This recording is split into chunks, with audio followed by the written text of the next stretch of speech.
Uh,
all right, we'll start in about like 5 minutes. Just let everyone come in. Everyone can hear me, right?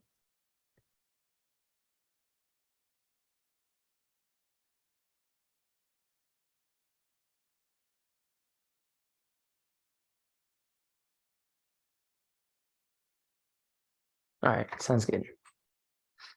Also, yeah, feel free, like in the chat, put any questions you have, or just unmute yourself and ask.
All right, we'll start at like 6:10, if that's okay. Maybe earlier.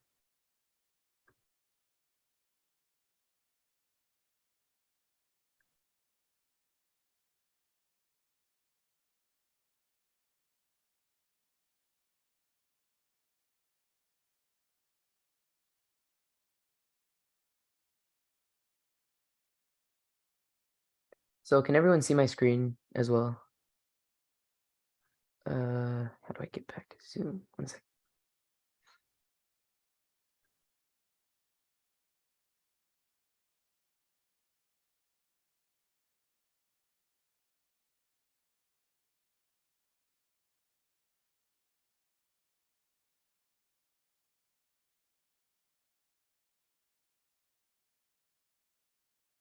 Can y'all see my full screen, or is the Zoom thing on the side covering it? All right, so you can see my full screen. That's good.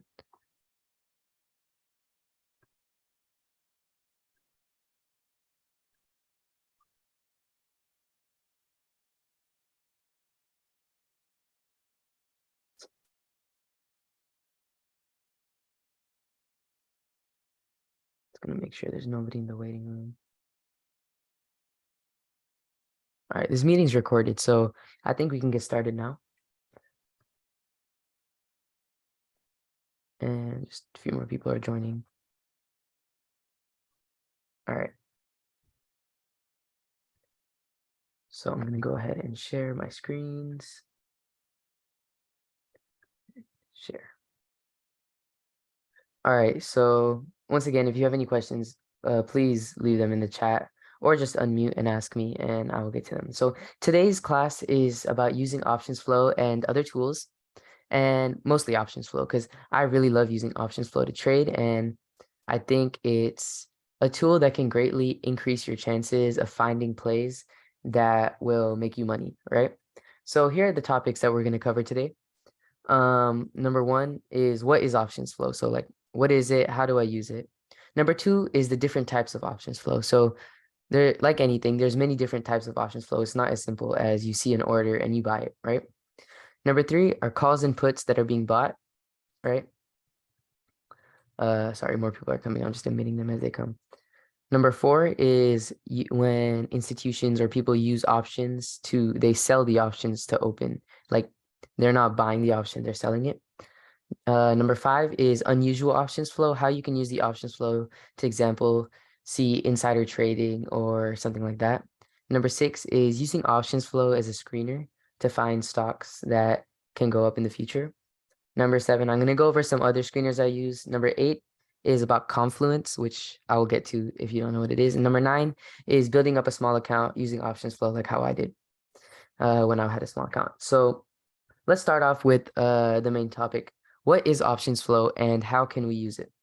So options flow, in the way that I use it, is a stream of orders that are coming in from many different places, right? So different traders around the world are all they're all trading, and they have a giant tape, as you can see here. As you can see, they have a giant tape of these orders, just like how you have a tape of each trade that is being made, like bought or sold. You can see people who are buying options. For example, on IWM right here, which is the small cap index, you can see a trader bought 5,000 IWM $171 calls, right? With this expiry of, which was Friday. So it was an ODT option for 80 cents, right? And that was a sweep for $401,000, right? So those are huge trades. Now, it's beneficial to us to see when these traders are making these giant trades, because over time, you develop a sense for how these uh, traders are placing their trades on the options flow, and how you can read the options flow and use it as a way to increase your advantage, right? So as you can see, this is just what the options flow looks like. This is everything it is. You can see Shopify calls here. And if you're in a stock, let's say I had shares of, I don't know, AMC, and I want to see what people are doing. So in the morning, they were buying puts, and then they switched to buying calls in the afternoon, right? The big money. And then, of course, you can sort by premium, and you can see, okay, this person had BABA $200 strike puts, right? And that was a $13.5 million trade, which is bigger than like anything else, right? Anything else that we would see. So you basically get a sense of what big money is doing, right? Now, let's move on to the next topic. Let's talk about the types of options flow. So there are three main types of options flow. The first one are sweeps. These are orders that execute across multiple trades and exchanges. It basically shows the traders placing a sweep trade. They're trying to get in as fast as possible. They'll go through all the exchanges trying to get their order filled. So sweeps are the most powerful types of options flow. Next is a split order. So it's similar to a sweep, but the order is not going to every exchange trying to get filled as fast as possible. It's going to one exchange and just trying to fill that order, right? So it can be executed as multiple smaller trades, but it's similar to a sweep, but I would rank it level 2. Number 3 are blocks. So these are usually large orders. They're privately negotiated and they're not traded on they're traded off exchange. So they're broken up to smaller orders and many times they're different options. For example, you can have a block trade of like 10,000. And if we go back to the tape, I can show you how most of these large orders are not sweeps because no, when you're placing with this much money, you're not trying to get in as fast as possible. You're trying to get in at the best fill. So you can see there's splits, blocks, right? Block trades. And that's with the big money. You can see there's one sweep and it's a huge, huge order, right? But most of them are splits and blocks. So I'd rank them in sweep, split, and blocks. So these are some examples over here. As you can see, the huge money are all block trades. Once again, sweeps are the most powerful type of trade. So where can you find options flow? You might be wondering, what is this tape that I'm looking at? Where can I get this myself? How can I find it? So for beginners, I think, and the most aesthetically pleasing version of the options flow is on cheddarflow.com. They don't give as much information as the other websites, which we'll get into in a bit, but it has a very, very simple looking thing. You can see puts are red, calls are green. You know, you can see sweep block. You can see the price they paid. You can see the size, the price of the underlying asset when they bought it. Once again, if you have any questions, feel free to leave them in the chat and I'll get to them. Yeah, so as you can see, this is just, you can sort it. And the great thing about Cheddarflow is that it has some great filters. So you can sort by sweeps, split, and blocks, right? There's some great filters there. The next best one is black box stocks. So as you can see, there is a lot more going on this one. So you can see these are their filters. Like there's a lot of them. And they have just, you can see if they bought it at the ask or the bid. We'll get into this a bit later, but they also give out alerts, like they use their own algorithm or whatever to tell you when, okay, someone is buying bearish on Netflix at $2.50. But there's just a lot more going on here. So if you're a beginner, I do recommend Cheddarflow, but also Black Box Stocks is, I think for this month, it's like $2 for the whole month. So, and then after that, it does get a little bit expensive, like 99 bucks a month. This one I'm currently in for like $49 a month, but they're both great. And I'm going to go over both of these platforms in this course. So there's also a free delayed source, which is Unusual Whales, and they only give a few tickers. So if you're just interested in just like looking at it, you can see where they bought Apple at the bid, just you can see that right there. But they're all delayed and it's not really the same as this because these have just so many orders. There's 1.5 million calls placed where this is only showing a delayed version. So I do recommend just looking at the free version just to learn. And then once you're actually going to start using it, I do recommend, like this is $2 for the whole month. So I do think it's a great idea to just get into something like this. All right.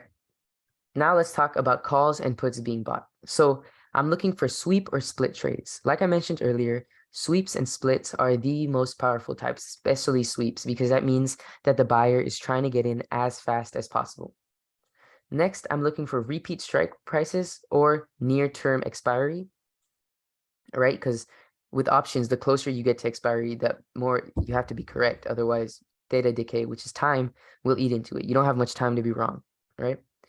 Number 3, another thing is momentum in the underlying stock or a great chart, right? Options flow should be used just as something after you take a look at a chart. I never buy options flow on a chart that looks horrible. If the chart looks like I would buy puts, but everybody's buying calls, in that scenario, what I do is instead of buying puts or I just stay out of that stock because I know I have two conflicting things, right? If options flow is showing super bullish, but the chart, in my point of view, is very bearish, why would I get into that stock, right? And that's the great thing about the stock market.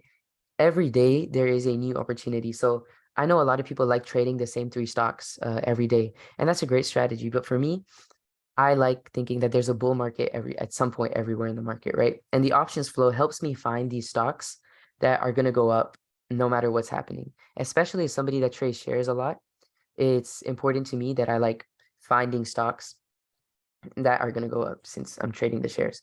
The fourth thing that I'm looking for is increasing IV. So what is IV? It's implied volatility. And when there's increasing IV, that lets me know that there is a rising interest in a contract, right? So is the IV section on black box stocks.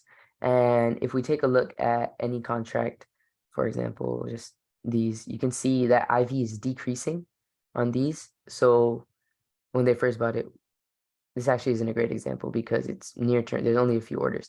But essentially, what I'm always looking for is increasing IV on the contract. I want the stock price. If the stock price is the same, but IV is increasing, that's what you're looking for. Number 5 is 0 days to expiration in the indexes. So with the SPY and the Qs now, they trade ODTE almost every day, which means that on the options flow, you have a lot of opportunities for like large percent gains. I know Jarvis in the Discord and Hassan as well. They both trade a lot of ODTE. And in the indexes, I don't like looking, once again, I don't like looking, there's just so much options flow on SPY because it's the most traded ticker on the market. So when I do want to trade the indexes, I'm looking for ODT orders. And like I mentioned earlier, the closer you are to expiration, the more correct you have to be. So with these ODT orders, I know that these traders, if they're getting in with size, they're pretty confident in their trade. So, and then the last thing I'm looking for is I'm looking for contracts that are way out of the money, right? This usually means that the trader is placing a trade based on volatility. I remember when Bed Bath and Beyond stock, before I had a short squeeze, it was trading at like $3, $4, and somebody was buying the $25 calls. Now that is extremely out of the money. So that was a great sign to me that somebody's expecting a short squeeze or gamma squeeze or whatever happens. If the stock goes from $3 to like $9, then their $25 call is going to go up by a lot just because of the volatility on that stock, right? And they're priced so cheap that the contract that they bought could be like 5 cents, right? The $25 call was likely 5 cents because it's so far out of the money. But when a stock moves 300% in a week, traders are all their eyes are on the stock, and when people buy in, that 5 cent option might be 50 cents, and they risked a lot less, right? So I'm always looking for way out of the money. The last thing is, what does it mean when volume is greater than open interest? That means there's unusually high trading on a contract. So what is open interest? That's the amount of open contracts that are on the market. And what is volume? That resets at the beginning of every day because that's how many contracts are being traded of that day. So when you have volume greater than open interest, that's a sign to me that there are a lot of people trading that contract for that day, right? So that's another great thing to watch. And on Cheddar Flow, like I mentioned, they have some of the best filtering systems. You can see volume greater than open interest, and you can sort by that. All right. And now, once again, I'd like to make it very clear. I rarely ever place trades solely on options flow. Options flow is used as confirmation a lot of times or as a screener for me. It's used before and after. When I say before, it's used as a way for me to find stocks that are getting unusually weird call option volume, put option volume. Or after, it's used when I have a great chart and I want to make sure that people aren't buying puts, like big money is not shorting the stock. And a great example of how options flow can be used as preventative measure is right here, right? If you're buying SQ, this is a great chart, right? And I would be waiting for it to break up over here. But if you looked at the options flow, what you would know on that day is the people were over these few days, people were buying up a lot of puts, right? They're just buying puts. And even though the chart is bullish, when I see people buying puts on a chart that I think is bullish, I'm like, okay, I'm gonna sit out. And I was very happy I did sit out of buying calls, even though this chart is great and I thought it would go to 85 and fill right here. What happened was Hindenburg Research released a short report and it sent it to $57, right? So there's always somebody in the tape that knows something. Okay, there's always somebody in the tape that knows something. So that's a great example of how options flow can be used as like a preventative measure from you placing bad trades, even though you think a chart is great, right? Especially on swing trades. All right, let's take a look at an example of options flow on Friday. This was the IWN 171 call. This data is from blackboxstocks.com, as you can see right here. We can type IWM, and this is what I would be watching. I'd have my chart on the left, and I would have the options tape going on the right. So at 8:36 in the morning, I see a trader come in for ODTE, like I mentioned up here. That's one thing when it's an index. And once again, IWM is the small cap index. So I'm looking for ODTE trades, right? If I want to trade IWM, I want ODTE trades. Now it's 8:36 in the morning. So I see they bought the $171 call. That's out of the money, right? And they bought it above ask, okay? So another thing is when you see someone buying at the ask or above ask, that likely means they're getting in. When it's at the bid or below the bid, that likely means they're getting out. And if you're wondering why, just if you think about it logically, if you're selling something, it's going into the bid. If you're buying something, it's coming from the ask, right? So they bought it at 8:36 in the morning, and the price of IWM was $168.59. They bought it for 32 cents, right? And it was right in the morning, so IV was at 32. Okay, that's the IV ranking. It was at 32.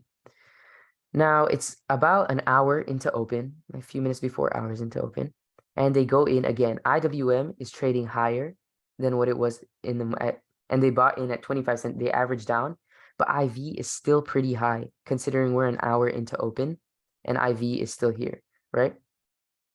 So they bought in again, and like I mentioned, repeat. Oh, I didn't mention actually. But when you see a trader come in at the same time, that likely means it's the same person. Because who's buying with this much size, this exact option at this price, right? And then who's buying it 1 second later? It's likely the same person. So you get to follow an exact trader along, right? So as you can see here, they bought in at 32, 25, and 27 cents. So I would say they're average about 28, and it was all sweeps, the most powerful type of trade, right? Then it later goes, the option IWM goes to 170, and the option is at 70 cents, 69 cents, right? And they stab in a little bit more, okay? But then at 241, they're still holding all this time. So you can watch their entries and exits, right? They get out at 74 cents, which is they bought at 32, 25, 26, and 69. They get out at 74 cents, and then they get out of the rest at 55 cents, right? And then lastly, in the middle of the day, looks like somebody got out of their rest at 8 cents. So, and as you can see, IV decreases as the day go by because once again, ODT option. So just by following this, you can see how they took an option just by looking at the tape. I went and saw that it was above ask. I saw that it was a sweep.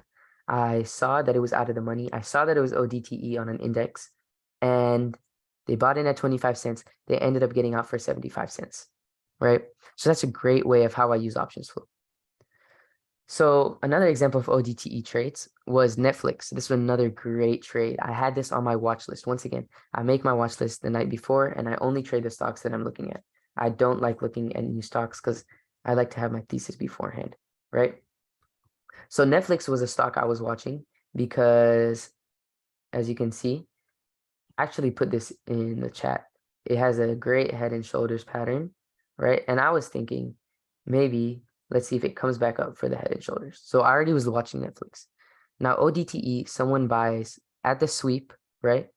They buy a ODTE put for $2.50 at the ask, okay?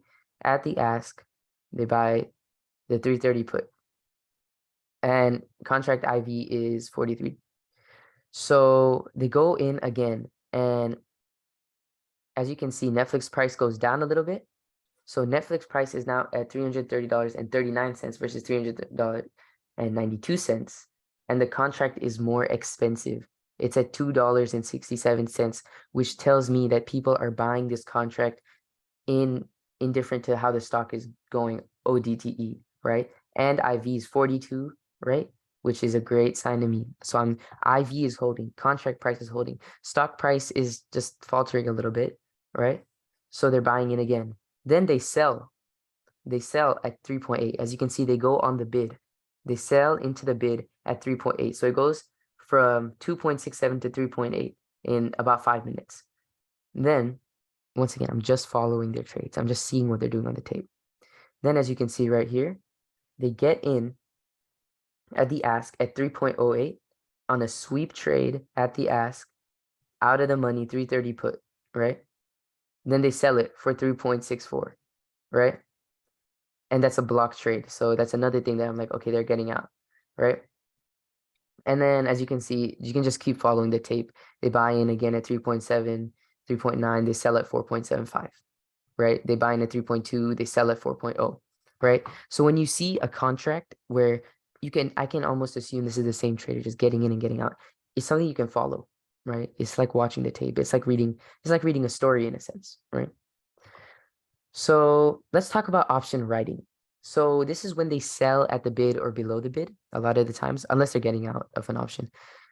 This is a decreasing contract price with decreasing IV and large block orders. Now, the thing you have to remember about options is it was initially created by hedge funds and institutions to hedge. Okay, they're a hedging tool. They weren't meant to be traded like this a lot of times. So one thing is they usually, when you see these giant trades, they likely have a lot of stock behind it, right? And the options are used just to hedge their trade. So when you're looking at the options flow, you have to remember that 99% of it is just useless, or it's hedging, or it's not important to you. So that's why I always make sure when I'm trading options based on the options flow and the chart, I'm looking for these things right here. And otherwise, I'm looking for option writing, sorry. So option writing is when they're selling to open. They want to collect the premium, right? That's how options work. And a lot of these market makers, they're making their money because 80% of options are going to expire worthless. So who's keeping that 80% of the money? It's the market makers. And this is what they're doing. So as you can see with Alibaba stock, right, it had a huge run on Friday morning. But if you were looking at the options flow, you would see that the $92 call was being shorted. They were selling it. So they start off right at open, $92 call. They are selling it for $1.25. Then they come back in again with a huge 100 and it's a short-term expiry, right? 331, it was 324 on Friday. They're selling block order, right? Decreasing contract price, right? 92, they're selling it for $1.25, okay? And then they sold it right here in the morning and they just let it fade, okay? They just let it fade. And as you can see, IV just continues to decrease as the day goes on. They're selling into high IV and they're buying back when it's low, or they're adding to their position, right? The 86.94, we can assume that they took some trims, right? But IV is decreasing. So do you see how that works, everyone? Like a lot of times options flow is used for writing, especially when you see stuff like this. Again, Alibaba, you have a split order, okay? $200 strike puts while the stock is trading at $86. For each contract is $11,000, right? Like who is actually buying these as a position? They're not. It's either a hedge, stock replacement, or they're shorting these and they're trying to collect all this premium, right? They're shorting these puts and they're trying to collect the premium, okay? So when you look at the options flow, you have to ask, are they shorting these options or are they buying these options? Right? A lot of these block trades, the Tesla 220 puts, block, just big block trades, right? And you'll see them before huge moves in a stock a few weeks before, you'll see some giant block trades. All right, let's talk about unusual options flow. Now, this is the fun part. This is what you see on Twitter, and they're like somebody always knows. So with options flow, I'm going to be talking about small account management in a little bit, and this is gonna be a very important. Unusual options flow is a very important part of that, and I'll explain in a bit. Well, at least to me it is. So let's say a great part of black box stock, not cheddar flow, sorry, is that they have a repeat call activity thing, and you can just see where people are buying repeat calls, right? So I love scrolling through this, and actually, on Friday, I saw this and I was kicking myself for not taking this trade because it fit all my boxes, right? So if you know me, you know I love trading stocks in this like $12 to $7 to like $18 range. Those are my favorite trades. That's where I've made most of my money trading options on these type of stocks. So I'm seeing that they're buying BBIO. Okay, they're buying BBIO calls, $12.50 calls. They're sweeping it. And once again, I found these calls just by pressing repeat call activity here. They're sweeping them up. Okay, they're sweeping them up for about $1.50 a cent. These are out of the money when they first started buying them. Now, if you look at what happened to BBIO on Friday, I'll show you. It ended up going to $17.32 after hours, right? And it's because they're stirring buyout interest from pharma firms. Okay, it's not even like earnings. This wasn't expected. You could just see on the options flow that people were repeat buying into BBIO. And I saw it on Friday. Like all of these names are something you can look into, right? But it ended up going, you can see someone front loaded right before close and then $17 after hours, right? But they were buying the options in the morning when the stock was red.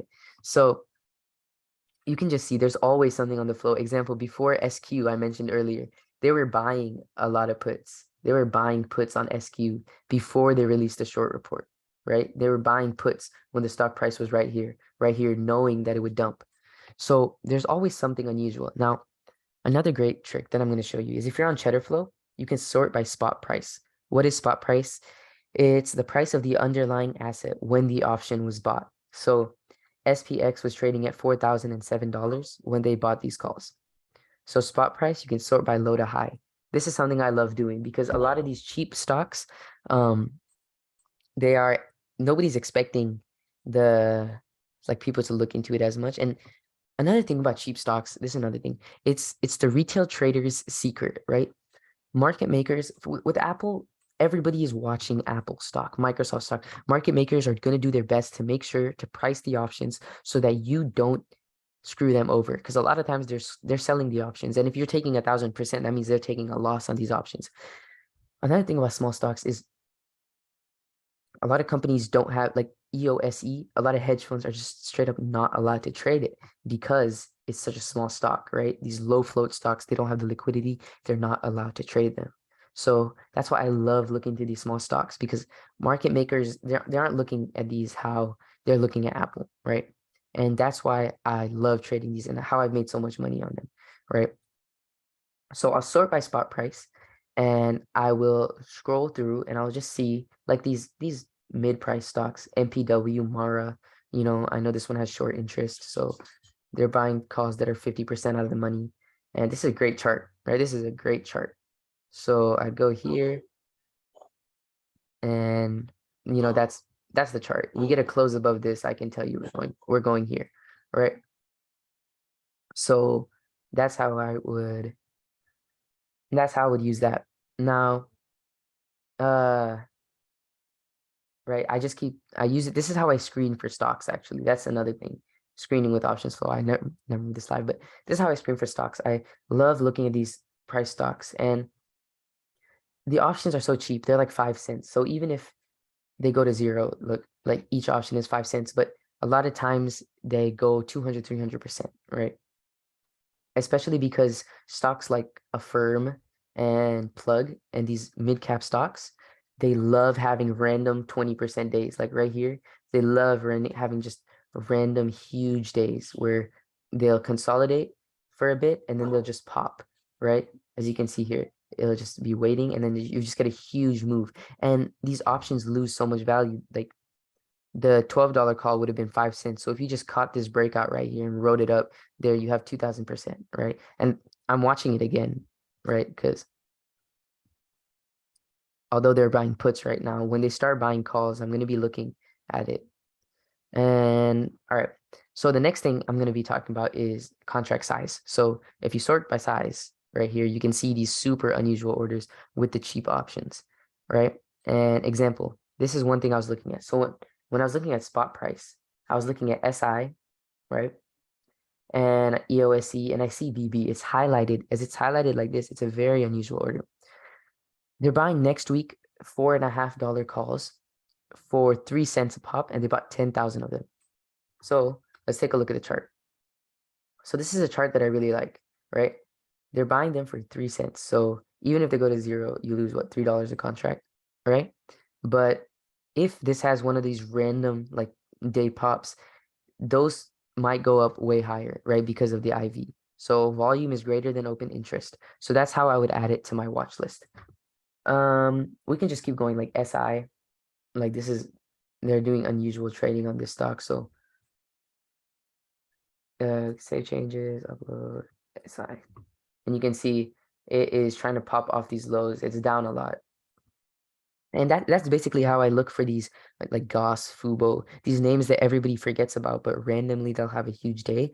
It's because I'm looking at the options flow, and before they randomly quote unquote have a huge day, um, there's people getting into the stock. They don't just go up. They're going up because people are accumulating, and then something is driving the price up, right?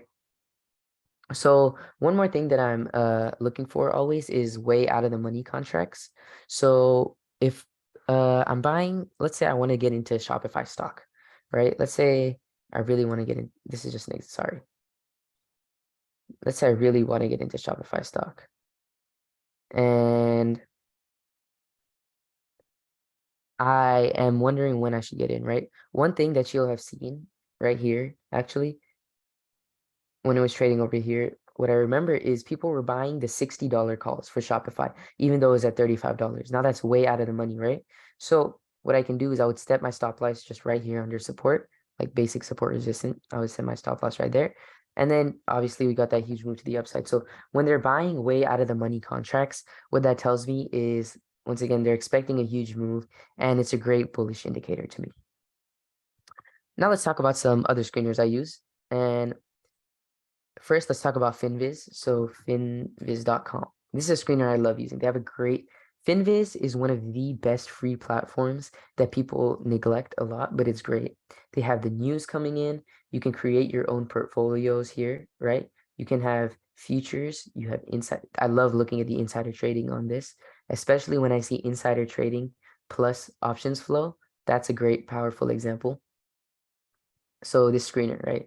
So this is one of the screeners that I use to find companies that are for swings, right? So like this, you can copy it right here. It's mid cap stocks, prices above the 50 SMA, prices below the 200 SMA is below the 50 SMA. It's optionable and has a low PEG ratio, price to earnings growth, right? It's just a basic filter that I like for swing stocks because it gives me some great charts as well, like bullish charts. So SB, DFA. And then what I'll go do is I will go to the options flow and I will look for these stocks, right? This brings me into our golden secret, one of the main things, and that's confluence. What is confluence?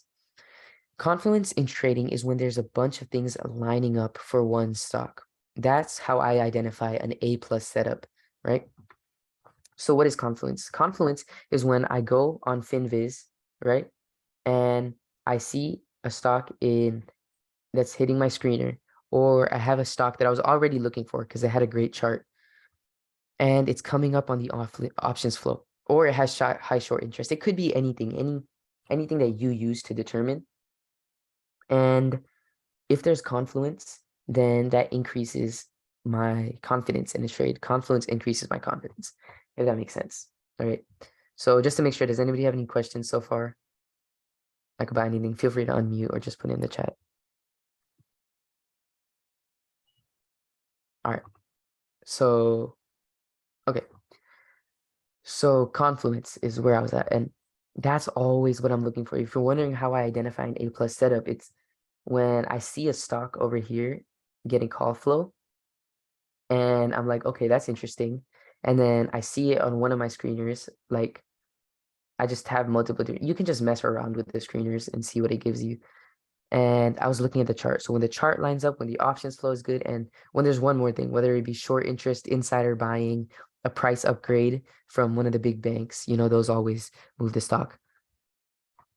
Another screener that another tool that I use is Stock Sarah, right? This is a great free tool that nobody knows about. So I just go to stock and and as you can see on this, sorry, my throat has been hurting. You can see they have low float. So this is actually the other day I posted in the chat that I bought Kala stock. If you're wondering why, it's because I was already watching this stock, right? And it popped up on my screener that I had here. And I love looking at the low float section and high short interest because it gives me the low float stocks, which remember, the lower the float, the easier it is for the stock to move. The lower float, because if there's only 300,000 shares trading, then obviously each buying or selling of a large order is going to push the price up, and it's just the bid and ask will get wider, and it's just much easier to make money on low float stocks when you're trying to scalp them, right? So I saw it pop up on here, right? And the great thing you can do here is, so I see PXMD, right? So one second, this is stock Sarah. I see PXMD. I go to borrowed shares, and I can see it has a 441% cost to borrow, right? Short interest, I believe I use S3 data for my short interest, but there's also a lot of shares available to short. Okay, so I know I'm getting into short interest stuff, and it's supposed to be an options class, but um, this is I love short squeezes. So 426% cost to borrow, and let's say I forgot what 20% short interest. The issue is there's 40,000 shares available to short, right? So you can, that's represented right here. There's 250,000 shares. So that's why it's not squeezing, because there's so many shares available. What you really want to see is you want to see low float, high short interest stocks, but you want them to have very few shares available left to short, right? Because that way, when it starts going up, they can't short it back down, right? And I go to borrowed shares right here. So as you can see, there's 30,000. And yeah, I remember I called a short squeeze on this the other day because the amount of shares available was going down and the cost to borrow was there. Now, when I see something over here and it's on here, then I'm going to be getting in pretty heavy because, okay, it has a great chart, it has a great options flow, and it's a low float stock with high short interest. To me, that's like the perfect setup, like, can it get much better than that? No. And the great thing about stocks is if you set a stop loss, there's only a certain amount you can use, right? So if I'm buying in at $10 and I set my stop loss at $9, the max I'm going to lose is $1 a share, but I have 3 reasons for it to skyrocket 30%, right? So that's why I love Confluence and why it's so important to me, right? So does anybody have any questions?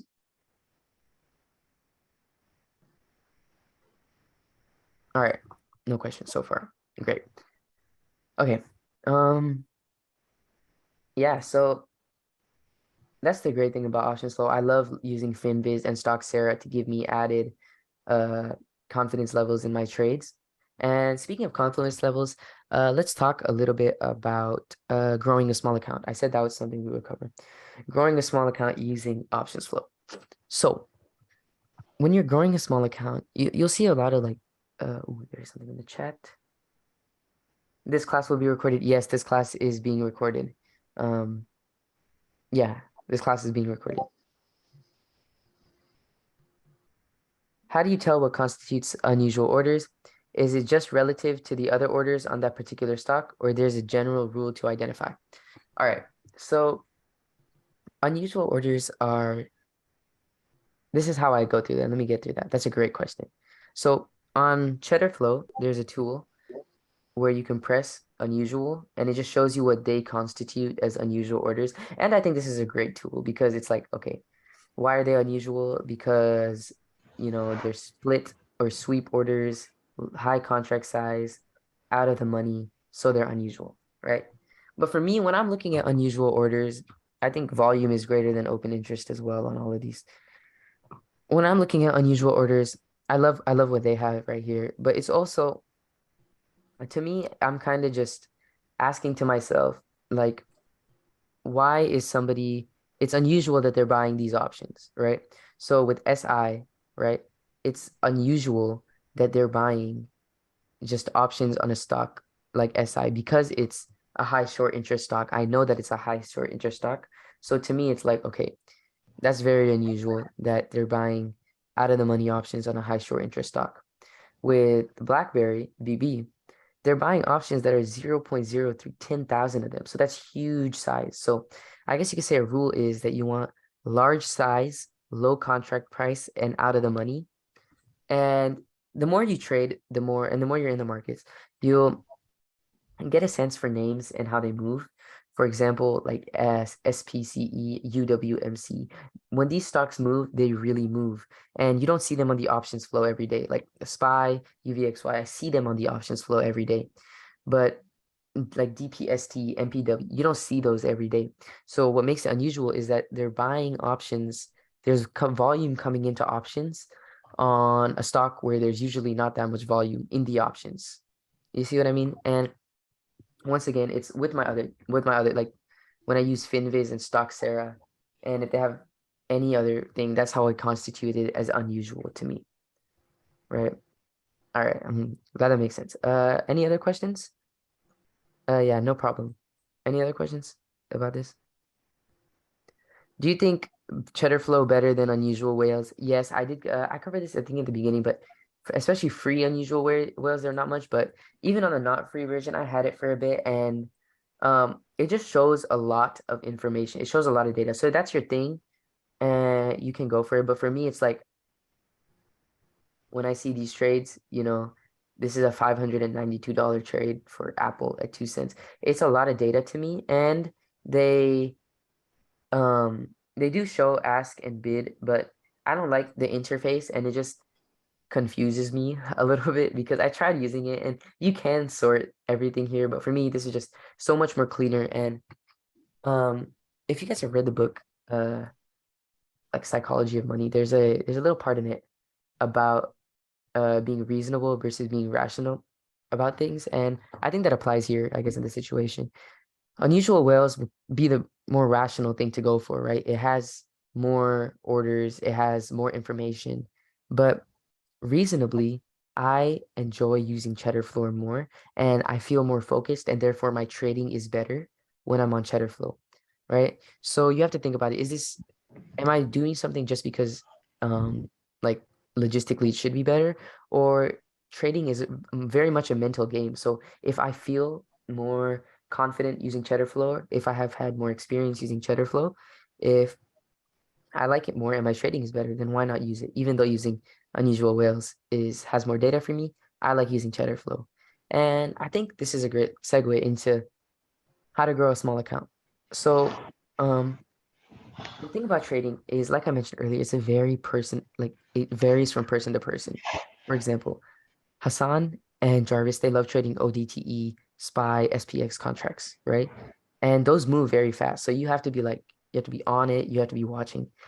Me, I get very stressed out, right? When I trade those contracts and things like that, I get very stressed out. So I do it from time to time just you know, because it's kind of fun. But that's not like the best way. I feel the best trading when I'm trading just like shares of a stock that are like $5 because I've traded those so much. I feel so confident. And the thing about trading is each person's brain is wired differently. So if Hassan's brain is wired in like frame A, where he's has a very high risk tolerance, and me, I don't like losing more than 5% on shares, you have to figure out what's right for you. Copying somebody else is not going to help you discover your own style and what clicks for you. Because when it clicks for you, you'll start realizing it and you'll be able to practice it more, right?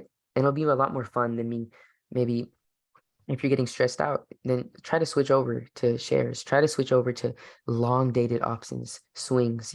If technicals stuff isn't your like you don't like it, then switch over to fundamentals. If you don't like fundamentals, switch over to technicals. Keep trying things until it clicks for you, right? The game is all about trying it until you get it. Okay.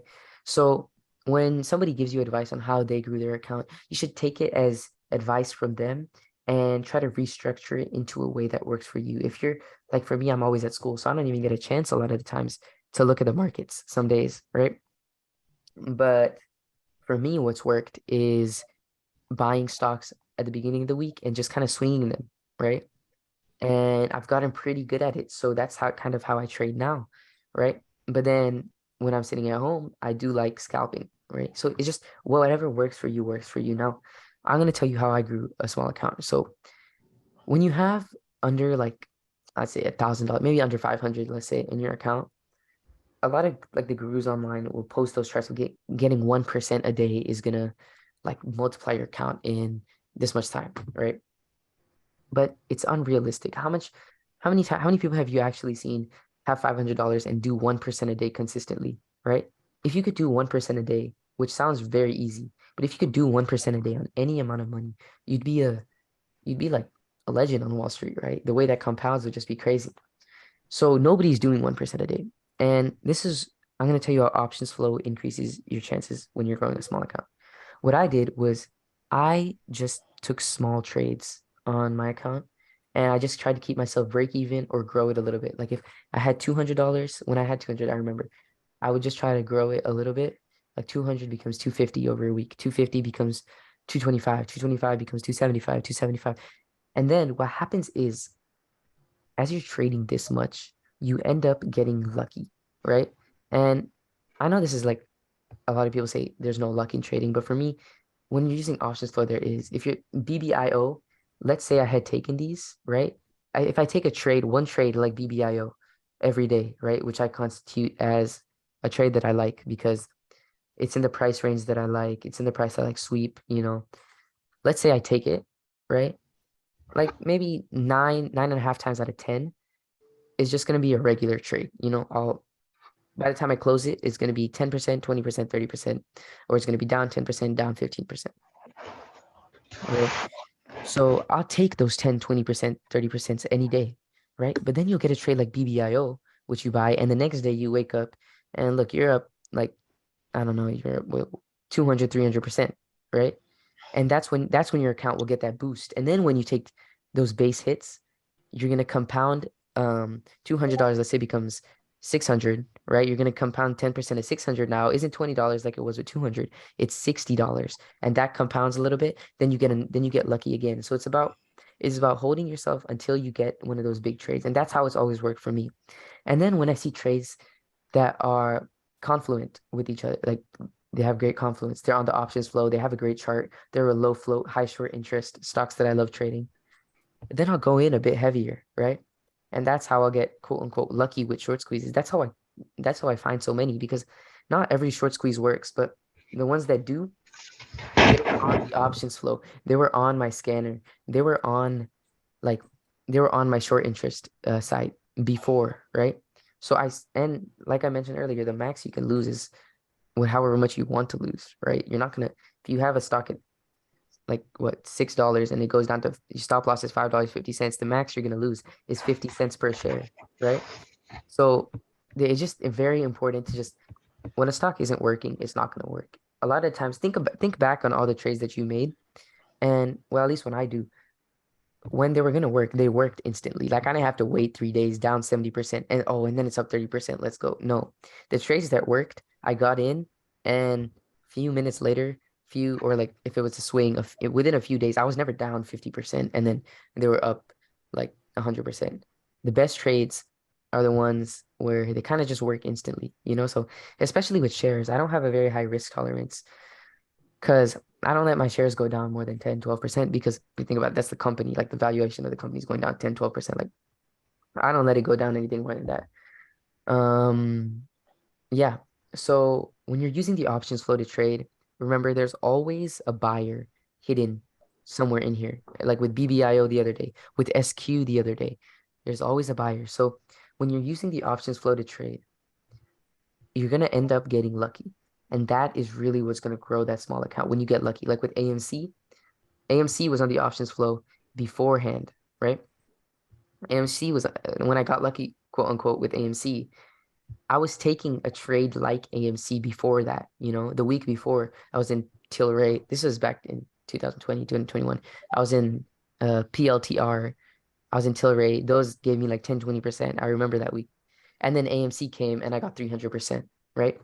And like once a month, if you just consistently find these setups on the options flow, uh, here, these setups on the options flow, you're gonna get quote unquote lucky. But it's not really luck because your luck increases the more you find great setups. So I hope all of that makes sense. Anybody have any questions on that? Like any specifics, maybe any stocks you want me to look at? Anything. I may have missed this, but what is the difference between block orders and sweep?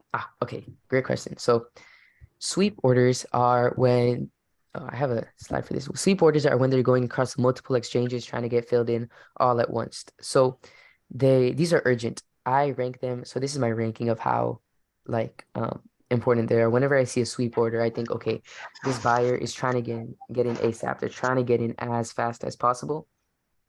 When I see a block order, I'm thinking, okay, these are likely a large orders that are coming in and they have to go through off exchange, right?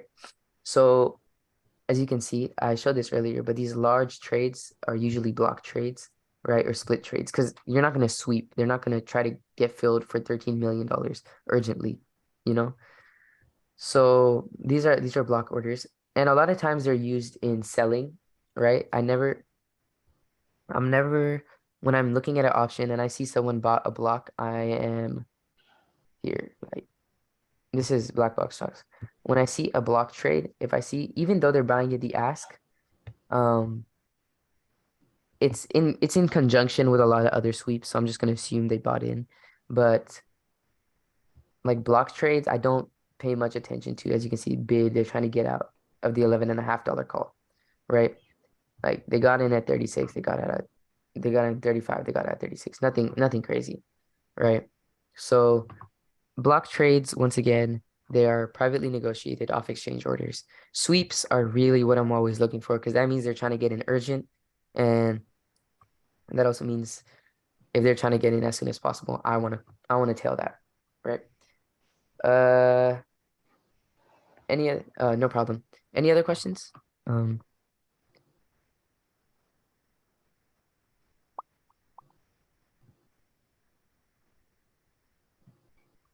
and I was taking notes. Can you go back to the sweep slide? Yeah, for sure. I'll post all these slides on my Discord channel as well. If that's good for it with y'all. Let me think. There's let me see, let me think if there's anything I have to go back. Sorry, I'll go back to the side. So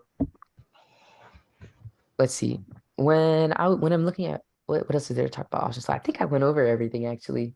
What are some other tools I use? Oh, another great thing about options flow is when you see price upgrades, like this is kind of like a not a proven theory, but it's something that's worked for me very well in the past. When you see like price upgrades from the banks, like the other day Meta got upgraded, Apple gets upgraded from time to time. That's the very same day. When you see large orders coming in on the options flow or the day before, that could mean that they're gonna get a price upgrade the next day.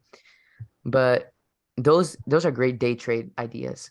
When you see, you can use streetinsider.com. You can see price upgrades anywhere for free in the morning time.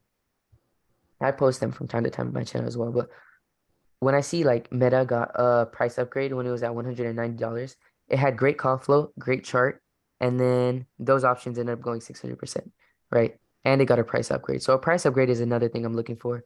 Price upgrade, low float, stock split. If it's a biotech company, I'm looking for upcoming catalysts like FDA approval, something like that. Um, let's see. If somebody sent another question.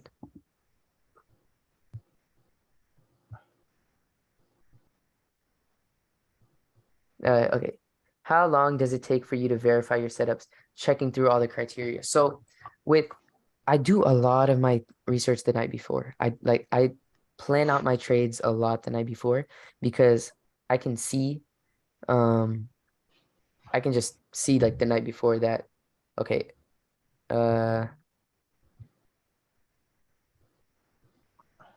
I can see right here like Labu. I'm already watching, so it's got some call flow going for it, right? Where am I? Right? It's kind of bottoming here. There's nothing confirmatory about this, but I'll just wait for it to break out. And then I'd be like, okay, I'm watching this. I'd go on a lower time frame and be like, all right, I'm watching this stock. So I guess like, I don't know, a few minutes the night before, but I spend about like 2, 3 hours like every other night going through the options flow, going through this list, finding stocks that are they're like under the radar right now, but they might go up later. As you can see, KGC. I think is this a gold company? I've heard of it before. KGC. Uh, yeah, it is a gold company. So I'm looking at this. I can see they bought these options for 18 cents and 7 cents, right? Now, have any of us heard of this name before? Probably not. Um, for 7 cents, 18 cents, those are very weird trades. And I can see it has a gap to fill up here. So this is going on my watch list, right? Um, checking through all of the criteria. Uh, during the day, right? Like I mentioned over here, if I'm day trading, like ODTE stocks, then I just kind of do it like instantly. So like what was I talking about? I was talking about the IWM 171 call. The moment I see this on the thing, the great thing about black box stocks, even though it does look a lot more complicated, is okay, IWM, short-term expiry, above ask, sweep. Let's see what I sweep, momentum, increasing IV, ODTE, out of the money, right? You can just check through that very fast, right? It just goes like that. Let's see. So does that make sense? I do a lot of my research the night before because for me it's like, okay, um, if I have my plan the night before, like it's a very simple thing. If I wanted to get into this stock, I have how do I do this? I have, okay, it's right here. And I want to set my stop loss right here, 6%. And if my price target is up here, my price target is like 9%. The max I'm going to lose is 6% because that's where my stop loss is, right? So I do a lot of my research the night before and I just set my stop losses and let my trades work. If I'm day trading, I have this up and I'm watching the tape right next to the chart. And I'm just in real time, I'm trying to decide, okay, is this a trade I'm liking to take? Does the chart look good? Right? Like, oh, there's support right here. Are they buying in? Like I'm in real time. I'm just looking through. So let's take a look at the chat. Uh, thanks. Would you be able to? Cool. Yeah, I see what you mean. Looking maybe long. Exactly. Longer term setups. That's swings and stuff. I do my research the night before. Um, during the day, I day trade, but I don't day trade like as much like that. So, so you prefer shares when you trade with these cheaper stocks that have I prefer shares a lot of times. It depends. If there's confluence and the stock is trading at like $70, I'm gonna buy options on it because, the options will give me better bang for my buck. But I just am usually not very like I'm at school, like I'm not able to look at the markets. And for me with shares, I'm just a lot less stressed. I can go in heavy and set like a 5% stop loss and just my broker will execute it versus options. There's always like a bid and ask. So I prefer shares when there's a wide spread between the bid and the ask, when the price of the stock is cheap because I know that it can run. When I think there's going to happen something happen in the after hours. A lot of short squeezes happen in after hours in pre-market because that's when there's margin calls and stuff like that. So that's when I do shares. Was you able to run down one of your recent signals? Yeah, for sure. Let me go into Discord and see one of my recent signals. I think I did Kala just a few minutes ago. Kala. I alerted Kala at like $13 or something, and it went to 16, 17 the next day. So here, we'll go on the 2 hour chart and actually we'll go on the so okay, this is the chart that I was looking for. Um, right here, right here at this level is where it started hitting my scanner, right? And I hit my stop loss at like 12, I think. So it almost came down and touched it, but it didn't. And then as you can see, it hit, when I say scanner, I mean finviz.com. And this one, it's a low float. Um, and it showed up over there. So I was like, okay, I'm definitely looking at this because confluence. Um, and then it went up to 17 and I got out like right here and then I got it right here again. Right. So that's just one way that one of my signals. Let me look at some other signals that I've sent out. Do, do, do, do, do. USO. Actually, this is a great example. A great swing example. What day did I alert? USO 3/17. So we can go historically. And we can go right here to right here. USO. Okay, so here we go. USO. This is I sent out to buy the USO August $62 calls at $5.80 per. Here we can sort by premium. As you can see, 6,800 calls were traded versus 830. We had out of the money, out of the money, out of the money, sweep, sweep, split. Okay. What was I looking for? Sweep or split. Repeat out of the money. I mean, out of the money, right? Momentum in the underlying chart. I was already watching this chart, right? Pretty low pricing. So I bought in at $5.80. Then let's see what happened.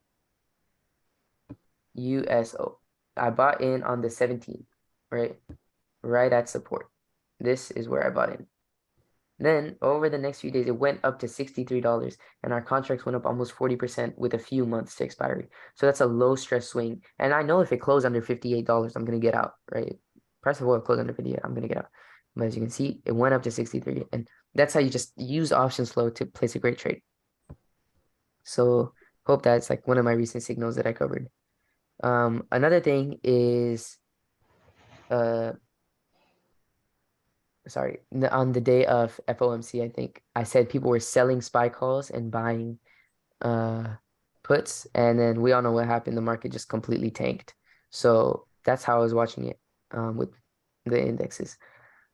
Um, so you swing these overnight. Yeah. So swinging, this is where things get complicated.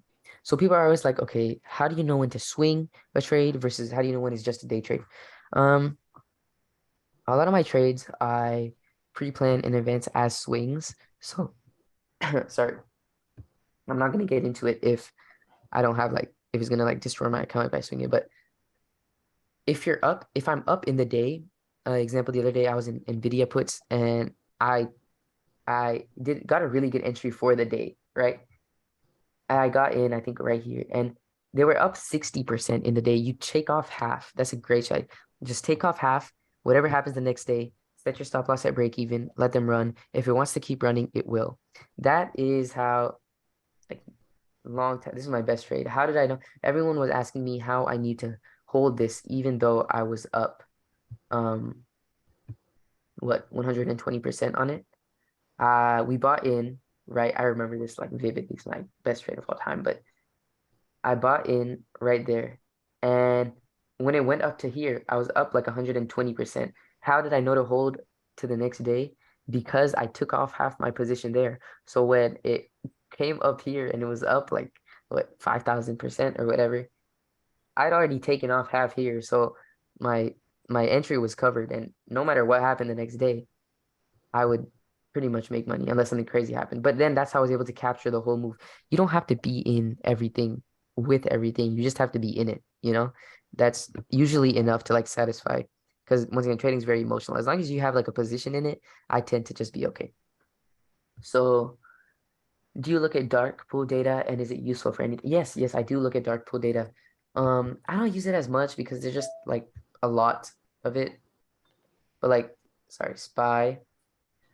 These are the dark blocks. 393, 395. I can see there's a lot of volume on the dark pool. And we ended up closing right at 395. Well, that's because the money was there, but 390, 395. I use it from time to time. I used to use it a lot.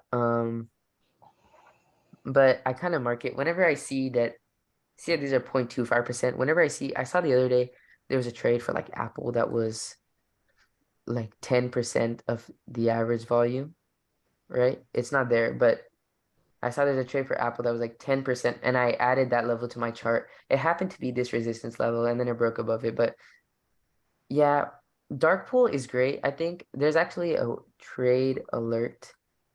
I stopped using it, but this website, because it costs too much, it's like 350 a month, and I just like cheddar flow better. But it shows you the options flow in conjunction with the dark pool data because it comes straight from the exchange. So if, like I mentioned, options were initially like a hedging tool. So if somebody was buying like a call spread on Apple, but in addition they were selling like a million shares on the dark pool, this would show it to you. But I don't use the dark pool. I take it back. I don't use the dark pool as much unless I see like a huge something noticeable, you know. Otherwise, to me, it's like I just rather use the options flow or and in conjunction with everything else. Because once you start adding too much to the equation, then it gets confusing. But yeah, dark pool is always there if I want to look at it, but I don't make trade decisions based off of it like I do with options flow mixed with chart. Can you check Microsoft? Yeah, for sure. Um, Let me go here. Okay, this is actually a great chart. So Microsoft. First thing, I always look at the chart before looking at anything else. And you can see very great chart, super coiled, right? If you're gonna trade it, stop loss at 275. And then I'll go over here, go Microsoft, and I'll see what they're doing. So let's say I wanted to see what the big orders were. Greater than 1 million, apply. So they bought the 280 put, and then they sold the 280 put for, okay, so that's like a nothing trade. They bought the 220 calls, which are deep in the money block trade, right? Here. So this is an interesting one. Oh, okay. So this is an interesting one because it's deep in the money and it's a block trade. So I'd say this is probably just, it's at the ask, so I don't think they're selling anything. This might just be stock replacement. Um, let's see. Maybe if we go to Cheddar Flow, they'll have more for us there. So any repeat activity, we have pretty equal call to put flow. At the end of the day, we saw $1.2 million sweep. So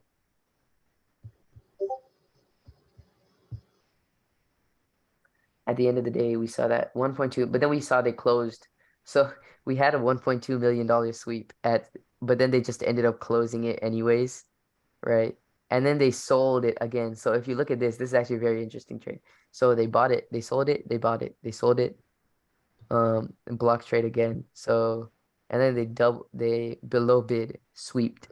So if this is more than they actually had in, what could happen is they're either closing an old position or they're selling these to open, and that would be bullish for Microsoft. So I'd say Microsoft is actually, even though the call flow and the put flow is the same, you have to realize that on the $1.2 million sweep that's showing over here, they actually, like I mentioned, it's a lot deeper than it looks because they don't actually have it anymore. You know, they sold they sold it off. So I would say it's bullish, and I'd be watching for a break and hold above 281 and stop loss at 275. Something like that. Uh, any other questions? Any other stocks y'all want me to look at? Yeah, I said Samsung got from last year. Yeah. And this is a great chart. You know, a lot of people make trading too complicated. It's just look at it. As there higher lows, yeah, people want the stock. Do they have the chat GPT thing going on? Yeah. Did you look at SPY already? I actually haven't looked at SPY.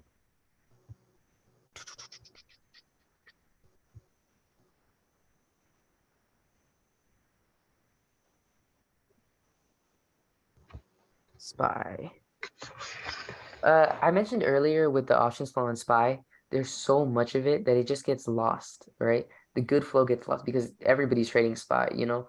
So the good flow ends up just getting lost, and it's a lot of hedging going on with SPY as well.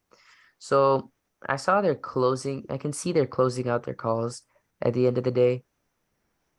But I also have to keep in mind that it's Friday and there's a lot of positioning going on. They're buying some puts actually.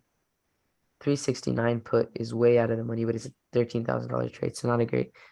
When I trade SPY, I go I go and I use the SPX chart, honestly, and I create my levels for that. I just have my levels set for that on this. So I don't really use options flow on SPY unless I'm trading ODTE on the indexes. I mentioned this earlier, but if I'm trading indexes, it's going to be ODTE and I'm going to be scalping it. I don't really like to swing contracts.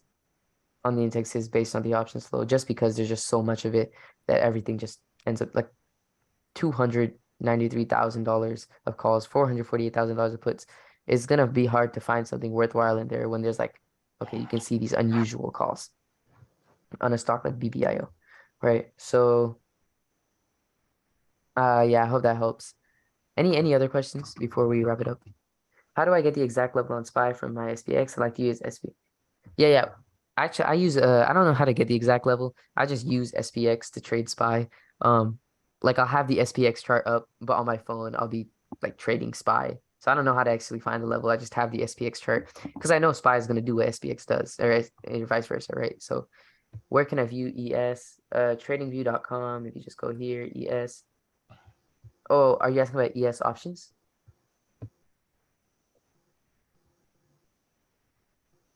No, just the stock. Oh, yeah, so ES is actually the futures, S&P 500 futures. If you go to tradingview.com, just search up ES, go here, and this is what you're looking for, ES. Any other questions?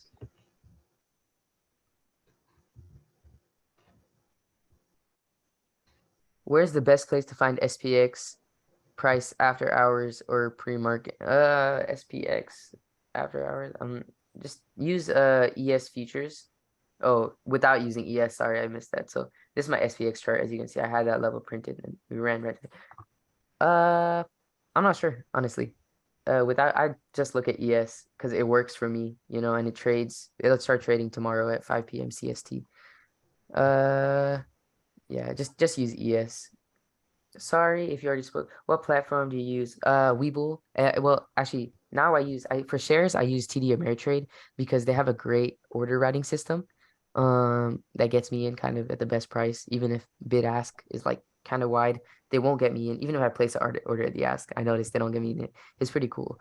Webull for options because I mentioned earlier I love trading these cheap contracts and I cannot afford to pay commission for each trade. If I'm buying something, if I'm buying 3 cent contracts, commission would just be crazy.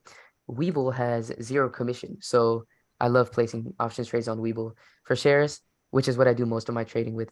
TD Ameritrade, which is the same as TOS, like Thinkorswim. I do some options trades on TOS, but it's not really. I have like my longer swings, like that oil option I bought the other day. I bought on uh TD Ameritrade just because, you know, I wanted it with my longer term stocks. Any other questions? Do you have any leaps you can share? Oh, okay. So I kind of shared this earlier. Since I'm kind of busy and I don't get a chance to look at the markets, I love swing stocks that I can hold for like a week, maybe 2 weeks. Uh,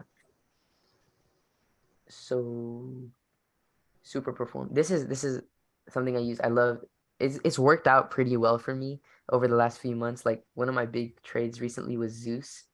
Uh, it showed up on my screener at 34 and I just held it. My price target was 50 and I kind of just held it to 50. So I'm looking for mid cap stocks, price above the SMA, because that's showing me, especially since we're in a bear market right now, when you're seeing, this is another thing I want to get into. Stocks at 52-week highs, don't think about shorting them, especially since we're in a bear market. 52-week highs are a great indication that people are buying the stock right now. People want the stock right now. So stop trying to go against the trend because Zeus was near 52-week highs. And I posted on my Twitter, and a lot of people were like, why would you buy a stock so close to 52 weeks highs? I'm like, we're in a bear market. This is showing that people want this stock. And if you see what happened after that, you see what happened after that, right? So if I'm just looking here, AMPH, that's a great chart.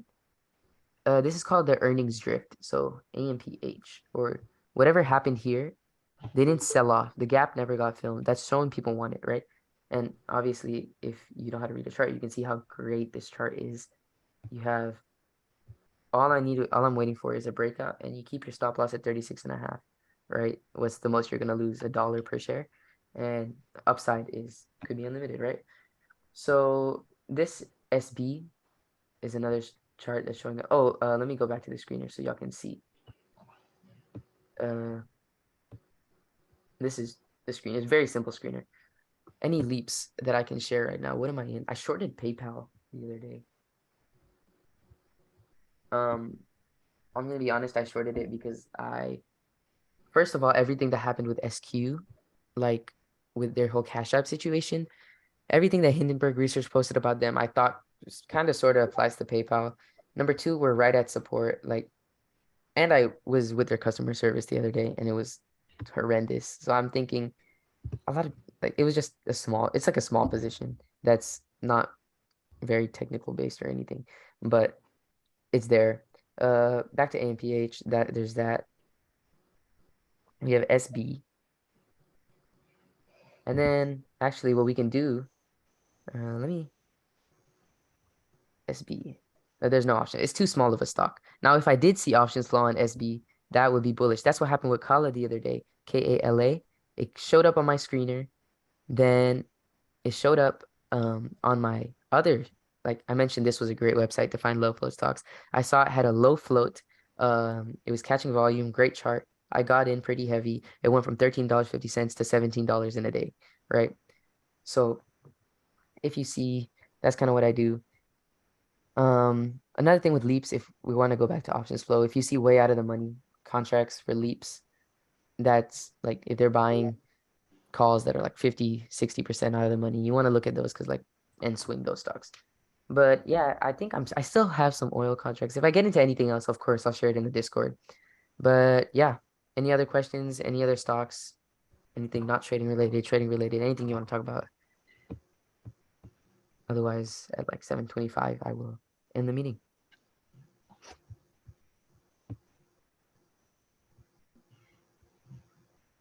Thank you very much for this class. Oh, no problem. Yeah, if y'all have any topics that you want me to get into, I shared a lot in this class, basically everything about how I trade.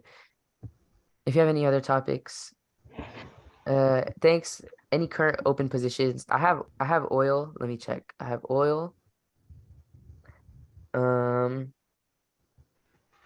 I have oil. I have HRTG. I think I'm gonna close HRTG. It's like a I like I like the momentum it had going for it, but with the whole market. But people were like, when the market is weak, people are buying into this stock. So I own a little bit. I'll probably, if it breaks under this, I'll get out of it. Uh, let's see. Anything else? Nah, no other interesting open positions. I have my oil calls that I'm just gonna hold for a little bit. They're August expiry. I have some of that stock that I just shared. I'm gonna sell those. I'll get into some new stuff on Monday. Uh, Low float wise, these are a few that I'm gonna look at. I'll do some more research, but do you buy any dividend stocks and hold? No, other than Zim integrated shipping services. I have like this at $30. They have the thing about. Oh, can y'all see everything? Oh, cancel. Okay, sorry. The thing, this is one stock that I like. If you just look at this, they have a book per share value of $50, cash per share $27. They're trading, by the way, at what, $23, right? Look at this PE ratio. The forward PE is kind of high, but 150% dividend yield, which is kind of crazy, right? So I own a bit of this, but yeah, it's not doing too well. I'm down like 30%. It's okay. It's okay though, because the thing about these stocks, you just kind of have to hold them, and then every dog has its day. You know, the stock will run when it wants to. But otherwise, this is kind of like what I look at. Um, so yeah, if you have any other questions, just let me know. At me in the chat. Send me a D. My DMs don't really work half the time, but just tag me in the chat and say you DM me, and I will get back to you. I had a great conversation with Nav the other day, Nav, but the guy in the chat named Nav about his account, and I told him that the way I grew my account was I went to the options flow, spot price. I looked for these mid price stocks. I made sure the indexes looked ready to break out because then I knew these oversold stocks like Affirm are going to have a crazy day, right? They're going to have one of those days where they go up 10, 20%. And once a month, I was able to catch a move like that. And that was the great part about it. That's one of the best ways you can do it, because you just take base hits until you get quote unquote lucky, but you're not really getting lucky because you're just taking a chance at opportunity.